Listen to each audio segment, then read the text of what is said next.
Hello and welcome to Gardening with Ben, the award-winning gardening podcast as voted for by the Grow Your Own magazine and by my followers and by my listeners. I hope that you have all clicked that subscribe button. If you're new to the podcast channel, please do click the subscribe button and then you get notified of all the new podcasts that get launched. And if you're not following me on Facebook, Instagram, YouTube and TikTok, make sure you look for Gardening with Ben and follow me on all my social medias.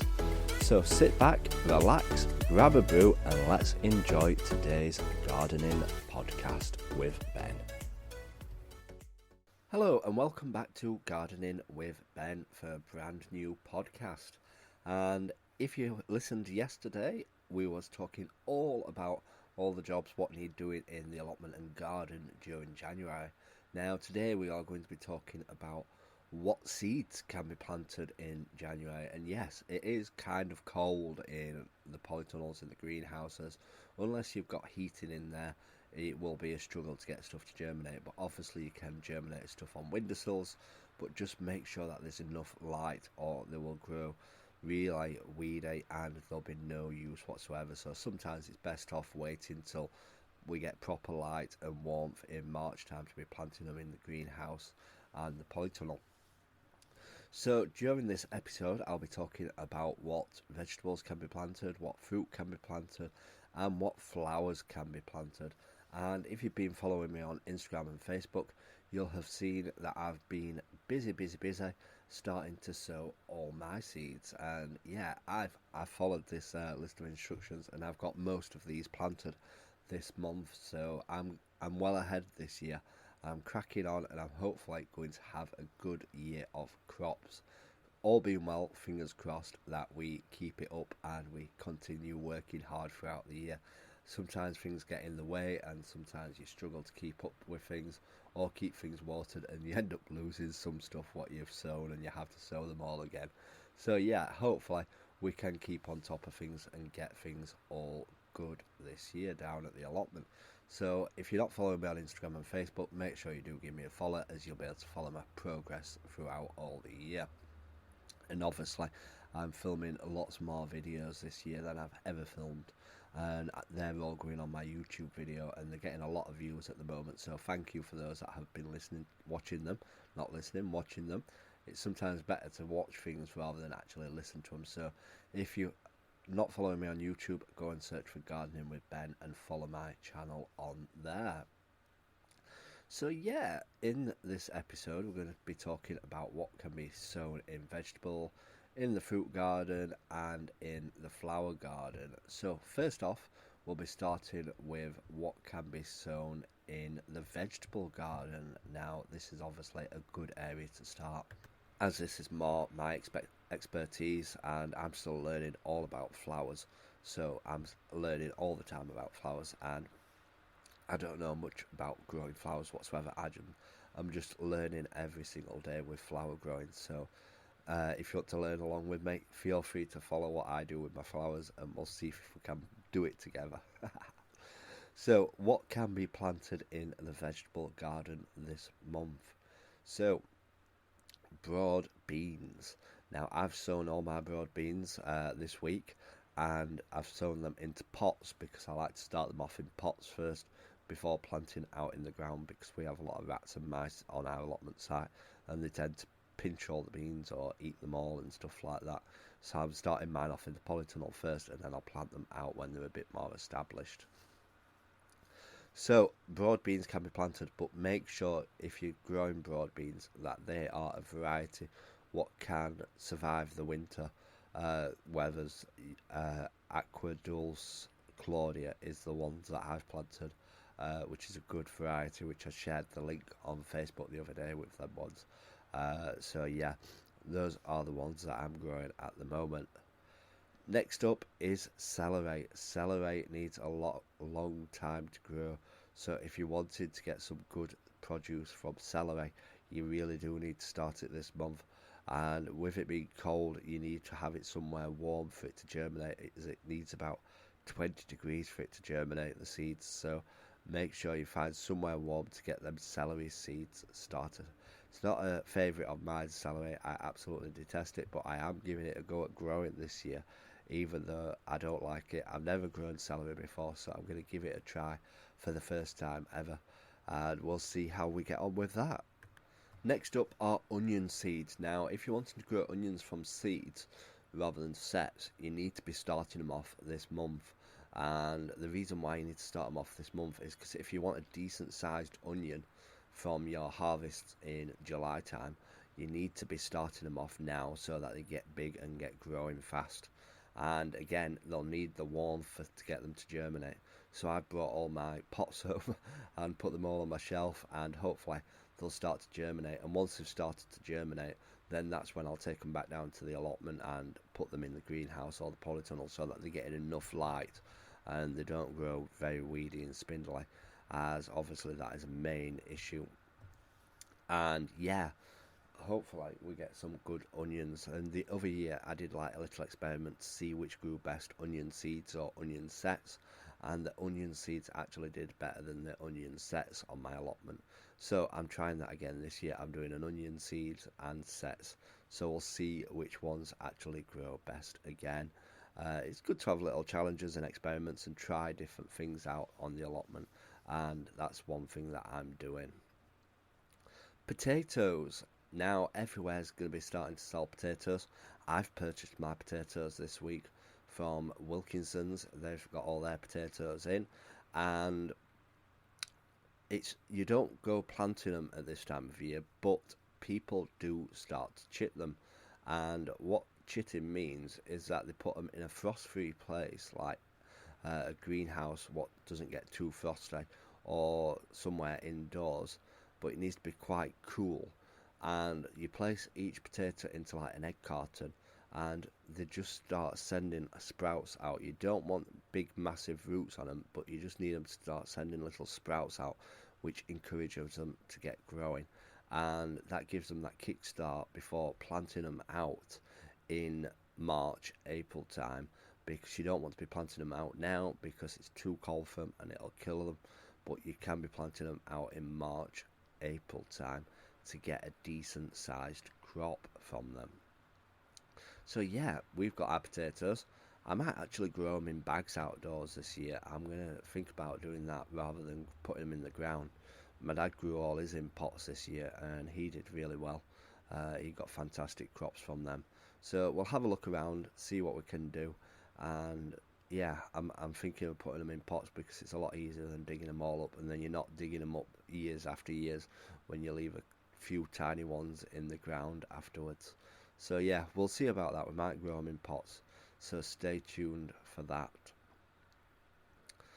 So next up, we're going to be looking at what fruit to plant in January. Now, this month is the perfect month to be planting fruit trees, fruit bushes, because the ground is wet. The plants are still in dormancy stage, so they'll take root better. You don't want to be planting them in summertime because it's too hot, too dry, and they're looking at producing fruit in their month, so they're not rooting properly. So you need to be planting fruit trees and fruit bushes this month. So as long as the ground's not frozen, put them in where you want them to grow. Remember that you'll probably not be able to move them once they've started growing, so think about where you really want to grow them, and remember to water them well in the first year of growing. That's all the way through the year. Just keep them watered and let them root properly. Raspberries. Now is the perfect time to be planting raspberry canes as well. You can either buy summer fruiting raspberries or autumn fruiting raspberries. My personal choice is I prefer the autumn raspberries. They seem to produce a bigger berry and more crops than the summer ones. And yeah, I prefer the autumn ones totally. And with autumn ones, you can prune them straight back to the ground once they've finished fruiting, whereas the summer ones, you only prune back the ones that have had fruit on that year. The new growth you leave for the year after, so they're a bit more complicated. But autumn ones, I do personally advise on getting. I think I've got Autumn Bliss as the variety that I've got growing on my allotment, and I get a fantastic crop every single year from them. So rhubarb. If you're wanting to grow rhubarb, now is the time to be planting your rhubarb crowns as well. Or if not, why not try growing some from seed? I've grown some rhubarb from seed before, and it's done fantastic. It's really easy to grow from seed, a lot easier than you think. And yeah, you won't be getting any crops off it for a few years. But if you wanted to add a few more plants to your garden, why not think about growing some rhubarb from seed? So I might actually do a video on that and show how easy it is actually to grow rhubarb from the seed. So stay tuned and I might share a video on that. So that is everything what needs to be done in the fruit garden. So what flowers can we plant in January? Now some flowers obviously need to start off nice and early so that they get growing and they'll flower in the summertime. So our main thing what we're going to be sowing is sweet peas. Now I've started some sweet peas off, which I have shared a picture of recently of how well they're doing. Now I start these off with a little trick. I start them off in a Tupperware box on a piece of kitchen roll, damp piece of kitchen roll, and that does fantastic. And once they all start sprouting, that's when I put them into some compost and let them continue growing, and every seed seems to germinate in this way. Whereas if you put them straight in soil, not every seed seems to germinate, and you don't know which ones have failed and not worked. Whereas if you do it in the Tupperware box, you can see every seed which has germinated, and you can plant them all out, and I get a fantastic crop from this. And I've got about 4 more packets to start. So again, I'm going to be filming a little video on that to share with you all on how I start them all off and share it with you, because it does work every single time and you won't get no failures with the seeds whatsoever. So stay tuned for that. Snapdragons. Now, I've never grown any snapdragons before. This is the first year that I've tried growing some. So stay tuned for that. We'll see how we get on with them and see if they actually grow. Now, the seeds for the snapdragons, they were absolutely tiny. There were about 8,000 seeds in this packet. Obviously, I don't want 8,000 plants, but we've sown some, and I'm just hoping they'll be easy to separate once they start shooting through in the soil. But we'll see how they get on. They are really, really tiny. But we've sown some snapdragons for the first time, and obviously these are annuals as well. They'll come back year after year, and obviously the bees absolutely love snapdragons as well. And the thing is with snapdragons, they do remind me of when you used to pinch the heads off as a kid and get them to talk. You used to squeeze the flower together. I'm even doing it with my fingers now. You used to squeeze the flower together and they used to like open the mouths and close. So yeah, if you're wanting to try some snapdragons, get sowing them this month. Last but not least is lobelia. Now if you're wanting to pot up some hanging baskets, some tubs for the summer, now is the time to be starting your lobelia off. Again, I think these are really tiny small seeds as well. I've not grown any lobelia from seed before. I might have to give it a try just to see how we get on with it. So we'll have to have a look, see if we can find some lobelia. I would love some lobelia on my plot to cover up gaps and fill in the beds and make it look pretty, because lobelia is a fantastic and beautiful flower to grow. So hopefully from this podcast you've got plenty of things to keep you going. Obviously in the months to come there'll be more and more seeds what can be sown, and a lot of the seeds what I've mentioned in this episode can be sown a bit later if you haven't got anywhere to start growing them. But just remember to check on the packets when it advises the best time to sow them from. And yeah, I hope you've enjoyed this podcast. If you're new to this podcast channel, do click that follow button, do click that subscribe button, and you'll get notified when new podcasts come up. We did have a couple of months when we didn't do a few podcasts. We were having a little rest, but now that we're back into the gardening year, hopefully we'll be getting more and more podcasts coming up on the channel. And I do love looking at the stats to see how many people have listened to them, and a lot of people have been listening to them. So thank you very much for all those that do listen to these podcasts. It does mean a lot to me. Sometimes I know I'm just waffling on talking, but everybody must seem to like them. So yeah, thank you for that, and feel free to send me a message if you do listen to these podcasts. I do love to hear who is listening to them, because I can't see who's listening to them. But yeah, please do let me know. And if you're from another country, let me know, because I see that people listen to it all over the world. So yeah, please do let me know and keep me updated. So until next time, remember, keep smiling, keep gardening and keep listening to Gardening with Ben's podcasts. Thank you for listening to today's Gardening with Ben's podcast. I hope that you've enjoyed it. If you haven't subscribed to this channel, please do click that subscribe button and feel free to share it as well on your Instagram stories. All you have to do if you're listening on Spotify is click the share button and you can share it straight to your Instagram story for all your followers to listen to and help build my listeners up as well and get more people listening to it. Feel free to check out all my social medias, Facebook, Instagram, YouTube and TikTok. Yes, I'm on TikTok. Go check it out. Check out my dancing. Gardening with Ben. And check out the link as well in the description of this podcast where you can check out my gardening t-shirt shop where I sell funny t-shirts with all different funny logos and designs on. And feel free to support me by purchasing one, and all the money obviously goes back into my allotment where I can share more gardening tips with you all.